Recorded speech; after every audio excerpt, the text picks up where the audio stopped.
A routine stop turned into humiliation when Officer Hanson handcuffed Charles Evans for no reason other than the color of his skin. But Hanson had no idea he was arresting a federal inspector on duty. What happened next will shock even the most seasoned. But let's start from the beginning. Officer Derek Hanson, a seasoned cop with a history of questionable behavior, was patrolling a quiet suburban street in a predominantly white neighborhood. His day had been uneventful until he spotted a black man, Charles Evans, parked outside a local cafe. Without any real reason, Hanson decided to investigate. Charles, a well-dressed man in his 40s, with an air of quiet confidence, was sitting in his car, reviewing documents on his laptop while sipping coffee. Hanson pulled up behind the car, his demeanor sharp and suspicious. "Hey," Hanson barked, approaching the driver's side window. "What are you doing here?" Charles glanced up, his expression calm but curious. "Just having some coffee and catching up on work. Is there a problem, officer?" "You're parked here, and this isn't exactly a public lot. Let me see some ID," Hanson demanded, his tone carrying an edge. Charles hesitated briefly, then reached for his wallet. "Here's my driver's license. But I don't understand. Why do you need it? I haven't done anything wrong."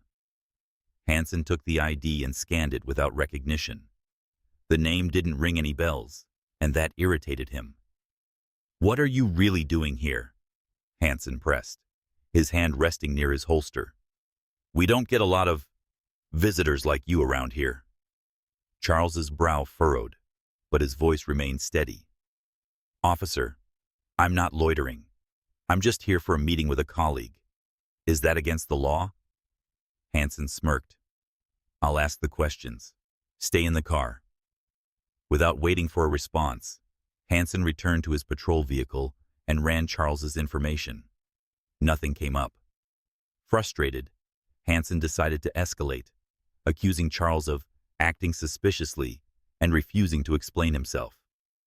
A small crowd began to gather, some passers-by pulling out their phones to record the interaction. Charles, maintaining his composure, asked, "Am I being detained, officer?" Hanson sneered. "You're about to be. Step out of the car." Charles stepped out of the car slowly, every movement measured and deliberate, knowing the tense situation could escalate at any moment. His calm demeanor seemed to infuriate Officer Hanson further, who barked at him. "Hands on the hood now!" Charles complied, carefully placing his hands on the cool metal surface of his car. His shoulders remained square, his face calm but resolute. Ignoring the murmurs from the gathering crowd, Hanson approached Charles and began patting him down with exaggerated force, his rough movements far from routine. "This is unnecessary," Charles said, his voice steady but firm. "I've done nothing wrong." Hanson shot him a glare, his tone dripping with disdain. "Keep quiet," he snapped. "You people always think you can do whatever you want." The air thickened as gasps rippled through the small crowd that had gathered nearby. A woman's voice broke the silence. "This is harassment. Leave him alone." Phones were raised, their cameras capturing every moment. Some onlookers shouted in protest, while others stood frozen in disbelief, their eyes darting between Charles and Hanson. Hanson ignored them all, his focus locked on Charles. Without explanation, he grabbed Charles's arms, twisting them behind his back. The sharp metallic click of handcuffs closing around his wrists was loud enough to echo. "You're under arrest," Hanson declared smugly, a smirk tugging at the corners of his mouth. "For what?" Charles asked, his calm exterior starting to crack under the weight of the officer's aggression. "Resisting," Hanson said flatly. The absurdity of the accusation hung in the air, igniting further outrage from the onlookers. Hanson yanked Charles toward the patrol car, his grip unnecessarily tight. "You're coming downtown," he said with a smug grin. "Let's see how confident you are when we run your prints." As Charles was led away, the crowd's protests grew louder. People shouted about injustice, their voices a mix of anger and disbelief. Hanson, however, appeared unbothered, his smirk unwavering, as if relishing his display of authority. Meanwhile, Charles kept his head high, his expression unyielding, even as the world seemed to crumble around him. A week later, the courtroom buzzed with tension, as every seat filled with people eager to witness the trial that had gripped the public's attention. News of the incident had gone viral, the video exposing Officer Hanson's aggressive and unjustified behavior. The evidence was damning, and Charles Evans had filed charges for unlawful detainment and harassment. Hanson walked into the courtroom with his lawyer, his confidence unshaken. His usual arrogance was on full display, a smirk tugging at the corners of his lips. He had been in this position before, accusations, complaints, and public outrage. Yet he had always emerged unscathed, thanks to a system that seemed built to protect him. In his mind, this case would be no different. The judge called the court to order, her gavel striking with an echo that silenced the murmurs. Charles stepped forward, his tailored suit sharp, his expression calm and composed. His confidence exuded a quiet power, but Hanson barely paid it any mind, leaning back in his chair with an air of superiority. To him, this was just another routine nuisance. The judge turned to Charles. "Mr. Evans, for the record, please state your occupation." Charles adjusted his posture, his voice clear and steady as it rang through the courtroom. "I'm a federal inspector with the Department of Justice." The atmosphere shifted instantly. Gasps rippled through the room.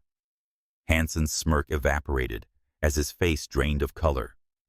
His lawyer leaned over, whispering urgently, his own expression pale and tense. Charles continued, his voice unwavering. "On the day in question, I was in that neighborhood on official business, conducting an evaluation of a local office for compliance with federal regulations. Officer Hanson's actions not only violated my constitutional rights, but also obstructed a federal investigation." The judge's gaze sharpened as she turned to Hanson. "Officer Hanson, are you aware of the severity of these allegations?" Hanson stuttered. I didn't know who he was." "That's exactly the problem," Charles interrupted, his voice cutting like steel. "You didn't care who I was. You assumed I didn't belong because of the color of my skin." The courtroom sat in stunned silence, the weight of Charles's words hanging heavily in the air. Hanson's arrogance had finally met its reckoning.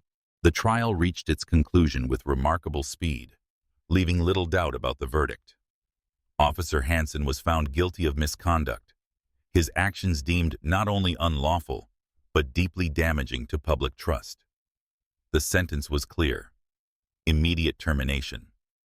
It was a small but meaningful victory, a flicker of justice in a system often stacked against victims of abuse.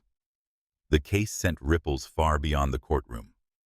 The Department of Justice announced a full-scale internal review of Hanson's precinct, uncovering a disturbing pattern of racial profiling and systemic failures.